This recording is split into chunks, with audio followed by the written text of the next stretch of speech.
today. Our guest today was initiated into the 19th Street Crips, and he lived the street life. He sold crack, stole cars, and robbed people at gunpoint. He also maintained a gram-a-day heroin habit since the age of 19, and it was common for him to see his friends overdose and die in front of his eyes. When I got out there in the streets, quickly, I started selling drugs, I started smoking weed, I started drinking, I started robbing, I started doing anything it took for me to survive. I remember living in crack houses, sleeping in the back of cars. I did every drug you can name. PCP, crack, ecstasy, heroin, everything, weed. There was a situation where you were confronted at gunpoint. He was a close friend or just an associate. Tell us that story. He used to shoot heroin. I never shot, I used to snort it. Pulls out the gun. He's like, give it up. Bow! Shot it past my head. And he took the drugs, he said, snort it. He made us get high with him. Then he put it to his head. He was crazy. I killed myself. Bow! Shot it again. I knew he wasn't playing at that point. His name is Terrell, and he lived this way until he was 32 years old. And then his life changed forever.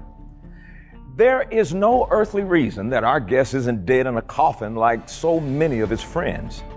I want you to hear this man's story today. I want you to sit a loved one in front of the TV right now who might be going through their own troubles or dealing with their own mistakes. I want you to learn that a total life transformation is possible no matter what you've done or how you messed up. I'm Creflo, and this is your world.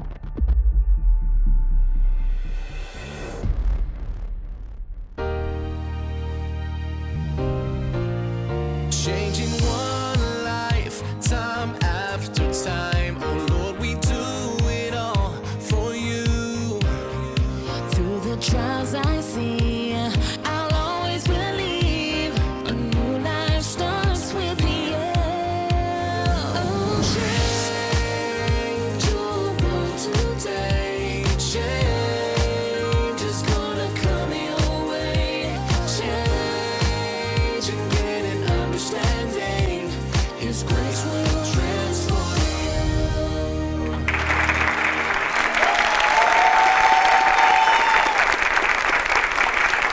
Our guest today is blessed to be alive. Ladies and gentlemen, you have to hear his story of growing up in the prominent 19th Street Crips gang, living the life of a thief, drug dealer, hustler, and a junkie. And then I want you to hear what happened to him next. Please welcome to your world, Terrell Jones.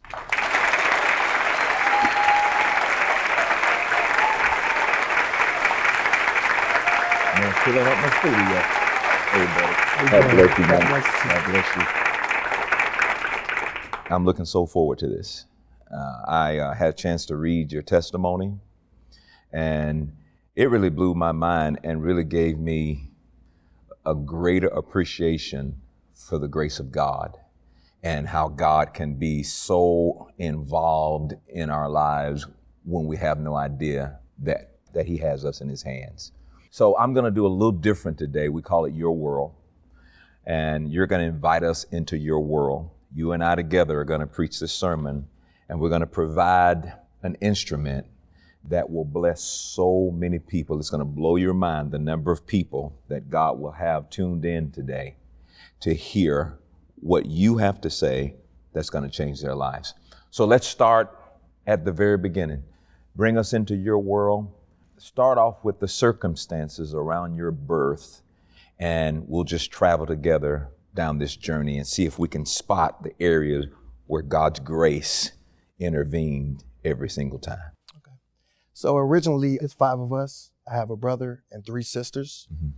My mother was on heroin really bad. Mm-hmm. She was addicted to that and a lot of other drugs. Mm-hmm. It was so bad that when me and my little sister were born, we almost died at birth. Mm. I remember my family telling me that the doctors told them, hey, listen, if they do any drugs or, anything to that nature, it's a possibility that they can die. Wow. Because we were so consumed with it. It should have been 7 of us. Mm-hmm. We had 2 twin brothers, Lucky and Chucky, died at birth because of her heroin addiction. Mm-hmm. So by the grace of God, I was able to come out alive and withstand that. Yeah. And you mean physically, you guys as babies were so consumed with the yes. drugs and stuff? Yes. And I don't know if a lot of people recognize that, but to be born so consumed with it and then to get involved with it yourself could probably have a bigger risk than just the normal person who wasn't born. Is that correct? Exactly. So you're born this way. Were you ever warned or told that there were certain issues you might have to be aware of besides the drug use? Not actually, because when our auntie actually raised us, she didn't inform us of a lot of the things when we were young. I think she was trying to preserve, how we were thinking about it. So she told us, because my mother, she got murdered. In fact, she had robbed 2 men that were part of the mafia, and they murdered her, shot her 5 times in the head and 2 between the eyes. Wow. My auntie didn't really want us to understand that. But me as a kid, as being as inquisitive as I was, I found the death certificate and I found out how she actually died. So we didn't know the majority of our childhood life until it was actually, I found out and I asked, and that's what she told us. So it really wasn't brought to our nature or understanding about what she did until we got a little bit older. How old were you? You remember? When you found out? Probably about 13, 14.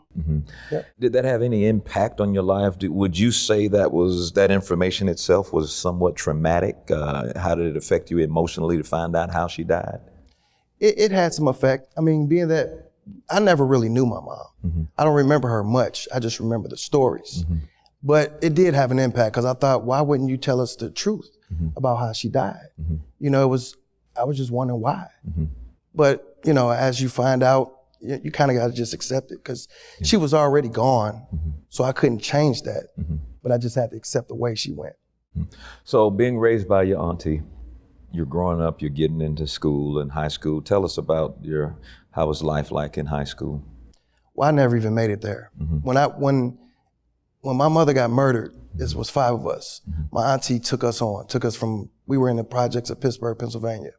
We moved to St. Louis at that point. She had 3 kids of her own. And her husband ended up dying of cancer. So she had 8 kids by herself.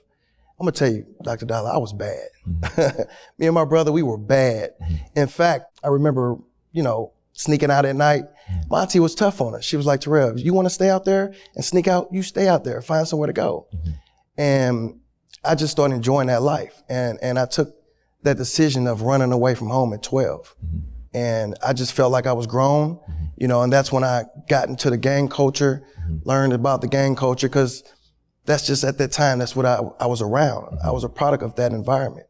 And once I got a part of it, it just consumed me, it took me over. So take us through that transformation from, the 12-year-old kid staying with your aunt to the engagement with the streets.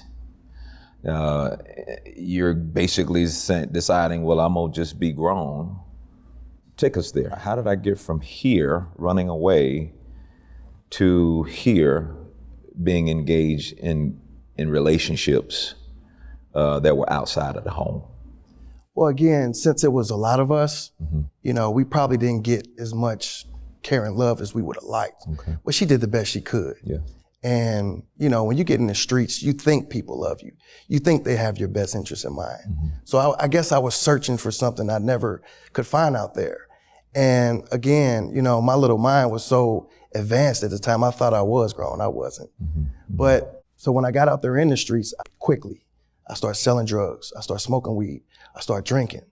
I started robbing. I started doing anything it took for me to survive. I remember living in crack houses, sleeping in the back of cars. And I remember asking, I didn't really know God at that time, but I felt like I was different.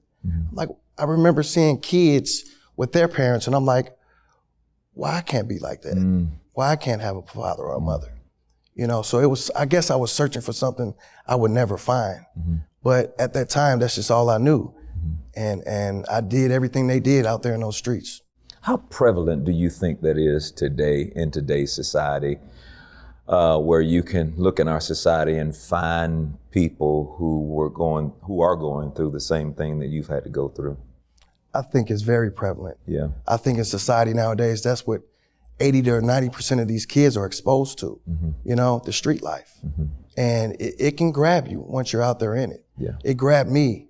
It grabbed me quickly too.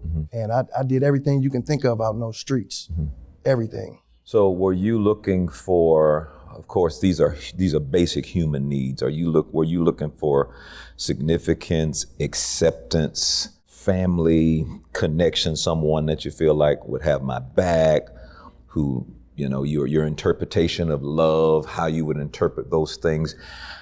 We're in the streets, but we're still in search of significance. We're in the street, we're still in search of, you know, love and care and relationships. Talk to us about that. Yeah, so I grew up around a lot of what they call the OGs in the hood. And I can say, some of the things that they taught me, you know, I'll never forget. You know, I remember, you know, them telling me, always look your best. You know, even if you don't got a dime, always look your best. And a lot of the things that they taught me, some of them did have, you know, my best interest in their mind.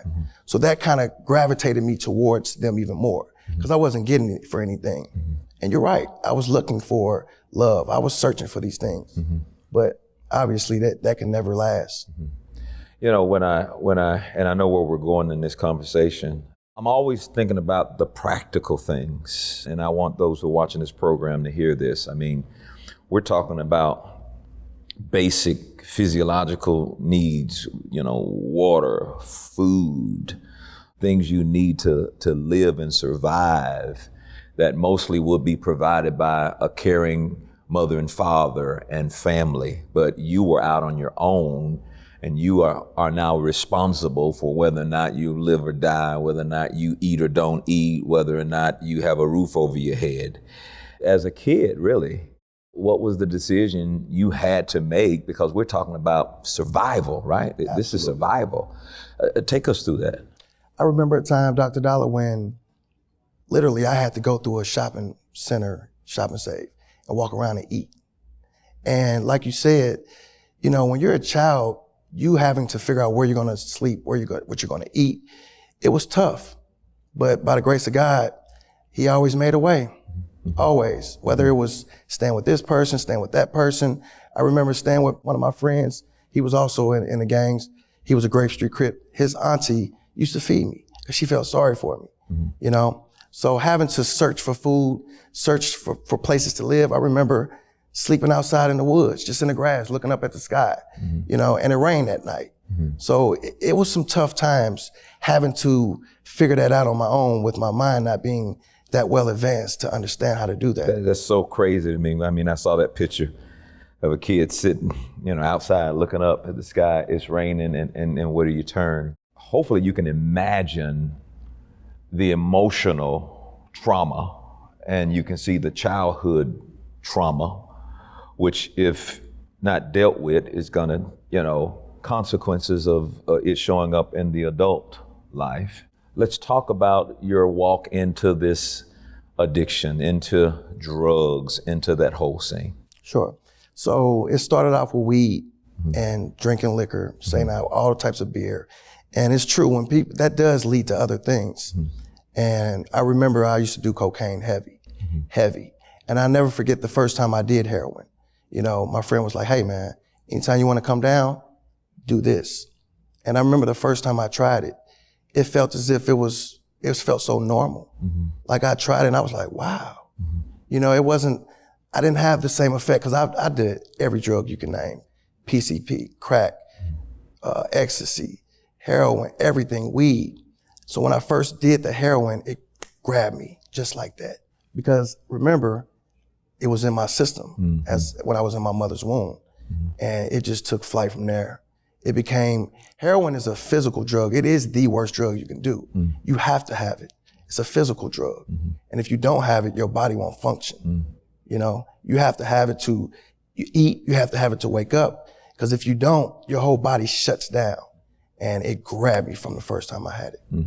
And like you said, because you were born with that already in your system, how long did that addiction last? 12 years. Yeah.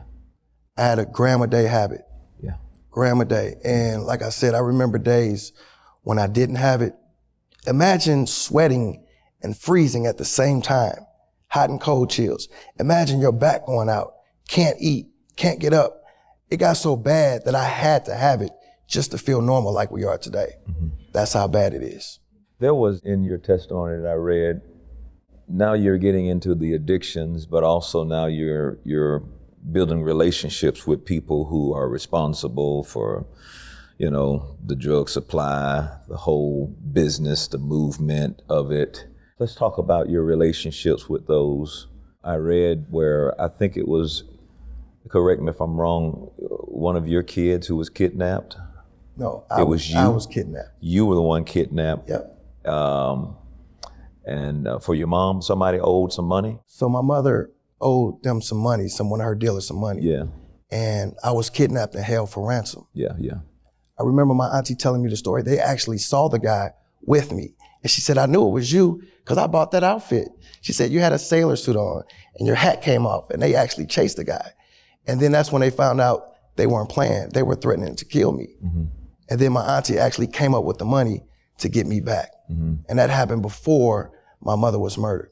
You know, this is a situation where you're born from traumatic drug use of your mother. You're born into this situation. You're kidnapped. You got all this stuff. You got trauma going on around you before you even have the ability to comprehend what it is that's going on around you.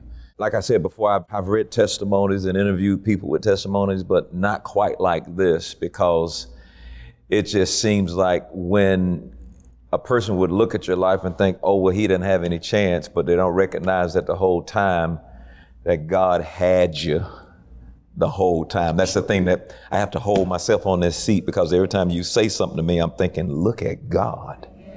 Look at it's like, how in the world are you even here today, except by the grace of God? Brother, you ain't got nothing else to preach but the grace of God. Because you got nothing else but the grace of God, you know, to preach it. And I'm so being blown away right now emotionally to see God's love and His grace and His power in your life. Let's talk about these relationships with the people and the drug-related relationships and situations you got yourself into and jail. Let's go to that side now. Okay, so when I ran away from home, it lasted for about, because they put a warrant out for my arrest, because I wasn't supposed to be out there, so she put a warrant out for my arrest. They finally caught me when I was about 14, and they took me to juvenile. I spent time in juvenile, then they released me to a boys' home. You know, boys' homes are people who either their parents are dead, their parents are locked up, strung out on drugs. And I never forget the boys' home. It was called Father Dunn's Boys' Home. I think it was a Catholic boys' home in St. Louis, Missouri. One thing I can say about the boys' home, they teach you, they had classes called independent living, where they actually paid you to go to those classes. And they had levels that you can be on for us, you know, what you can do. And I was the top level, level 4. So they authorized me to do a lot of things. But when you're dealing with boys' homes, they're human too. And sometimes they come in, you know, they're caring after us every day. And they have their issues too. And I remember I was a level 4, and the lady's name was Ann Pendergrass. She came in, must have had a bad day. She said I had forgot to clean my room, and it was just a few things that was wrong. And she just took away all my authority. She took me down to a level 1, meaning I couldn't go home for the weekend. I couldn't do anything. I couldn't go to the movies. I was just restricted to that boys' home for, you know, until they let me off. So I had to work my way all the way back up. I was mad about that. I said, you know what? I tell you what. I called my little girlfriend. I said, come get me. And at 16, I hopped out that window. See ya. And I never looked back. And you were on your own as far as taking care of yourself financially, again, food, and all that stuff again, right? At 16. Did you find yourself back in jail again? I went here and there for a lot of different things, you know, whether it was, you know, drugs, or I remember a time that I actually had a lot of heroin on me. And back then, heroin used to be tar form. It wasn't synthetic like it is now, but I had it in this Dorman bottle. And I remember the police, I was walking, and he stopped me. And he took the bottle out of my hand and shook it. It didn't feel like no one was in there and put it back in my pocket. So then that was one of the steps to start to wake me up a little bit, like, I could have went to jail for a long time because there was a lot in that bottle. But it didn't weigh. So when he shook it, he just put it back in my pocket. So there was a situation where, and you're talking about the power of God's grace, where you were confronted at gunpoint by, I don't know if he was a close friend or just an associate. Tell us that story where really, everybody else would think, yeah, you should have died that day. But what happened? There's several of them, but the first one. Talk to us, brother. The first one. I want to see this in a movie. So the first one of the guys, his name is Mark. I've known him all my life. He was a Grape Street Crip. And Grape Streets, 19s and 60s, they were all family. He used to shoot heroin. I never shot, I used to snort it. And I had a lot of it at the time, because when you're on heroin, you gotta sell it because you gotta keep supplying your habit. So I figured if I sold it, I can always have it and I can stay high. Because again, I gotta stay normal. He came and bought some. At this time, I was living with my child's mother and my son and her daughter. We had a little house in Castle Point. He came in and bought some. Then he called back, he left, called back like 10 minutes later. And he said, I want to buy some more. I let him in my house. When he came in, I'm still on the table. I'm whipping everything up because we use coffee blenders. You put Dormans in there, you mix it up together. He pulls out the gun. He's like, give it up. And I'm like, man, stop playing. Bow! Shot it past my head. I'm like, you're not playing. And he was like, and he took the drugs. He said, now snort it. He made us get high with him. Then he put it to his head. He was crazy. I killed myself. Because then he started thinking about, dang, this is my boy. But again, the heroin had him. Bah! Shot it again. Right past my head. You could see the bullets in the walls. And I knew he wasn't playing at that point. By the grace of God, the kids were asleep, so they didn't really hear anything. So I gave him everything I had, the money in my pocket. Bah! I shot it one more time. That ain't it. Where's the rest of it? I had a pound of weed under the bed and $1,000. I said, look, man, I took him, gave him all that. I'm like, that's it, brother. That's it. And he ended up leaving.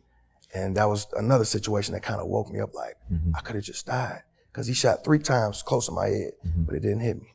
Yeah, like what goes on in your mind when you think, I'm facing death, I'm looking at it right in the eye, and it didn't happen? Was there any type of anything that came up on the inside of you that dealt with God or your relationship with God, or is there a God, or all that kind of stuff? I knew about God, and it wasn't as intense, because remember, I'm high too. Yeah. So the signs were there, and I'm like, it just keeps happening, because by his grace, I escaped death so many times. And it was a sheer little bit in there, but again, the heroin had me so attached to it, I couldn't really recognize that he was delivering me out of all of that. Give me 2 other times where you faced death. Okay, so here's a story. Tune in next week for part 2 of this episode. I worked at Shop and Save, a meat cutter. I was working I was slicing meat, and I was so high. I came in one day, and I'm cutting meat, and I cut my finger off. I was so high at the time, I didn't feel anything. I mean, it was blood everywhere, all over the meat, all over the floor. So I ended up getting a settlement for that, like $6,000. There I go to the heroin dealer. That same night that I bought it, I had my son and his little cousins with me. I put them in the car and I forgot something out the side door. So I went back in the house, and when I came back out, there's 3 men in ski masks. 2 of them had them at gunpoint, and the other one had me at gunpoint. He pulled the trigger. And when I tell you, Pastor, God stopped that bullet. God stopped that bullet. Because I know he tried to kill me, but it wasn't my time. You don't want to miss this.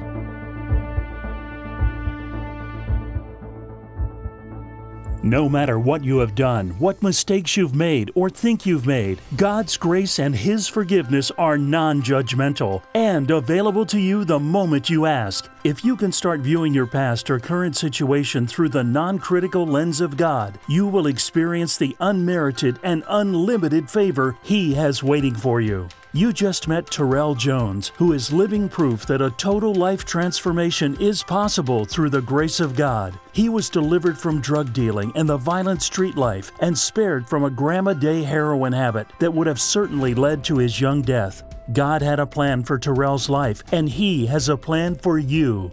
Call now to receive Creflo Dollar's entire acclaimed CD series, Looking Through the Lens of Grace, Parts 1 and 2, all 6 discs together for the first time. Grace is the truth that sets us free from the bondage of our situation and our useless self-effort. It is time to see yourself through the lens of God's grace and let the Master direct you back onto the correct path for your life. In this complete series, Creflo Dollar will show you how to tune in to the miracle of God's plan to do for you what you could never do on your own. But that's not all. When you call, you'll also get a 7th bonus disc. Call now and receive the full unedited DVD of today's program, Grace, the Miracle Survivor, in its entirety. You only saw a small part of this interview with Terrell Jones and Creflo Dollar. Now watch the entire program. Yours today is part of this complete collection. So that's Looking Through the Lens of Grace, Parts 1 and 2, all 6 discs, and the bonus interview DVD, all for your love gift of only $35 or more. The most powerful thing you could do, you just told us. You said, God, help me.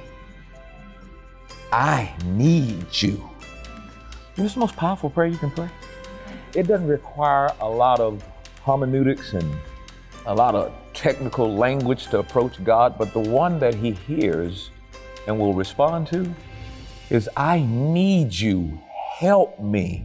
Call now to receive this entire 7-disc collection together for the first time for your love gift of only $35 or more. And get ready to receive a radical transformation through grace, God's unmerited, undeserved, and unearned favor in your life. Philadelphia, get ready for the 2019 Change Experience. Join Pastors Creflo and Taffy Dollar for one day only. You don't want to miss this dynamic event filled with power-packed praise. Everything that God says that's in the Word is for us. It totally changed our life, and that's why we couldn't wait to get here. It's about recognizing who you are in Christ. And how many know God will take care of everything concerning you? God has blessed you, and He's overflowing His blessing in your life. And you're not normal, you're not average, you're supernatural children of the Almighty God. It's time to act like it. Join us Friday, November 15th at the Hilton Philadelphia City Avenue Grand Ballroom for the greatest event of the year. Come and expect to be completely transformed. For more information on how to register, visit CrefloDollarMinistries.org. Thank you, partners and friends. Your love and financial support makes it possible to bring this message into millions of homes all across the globe.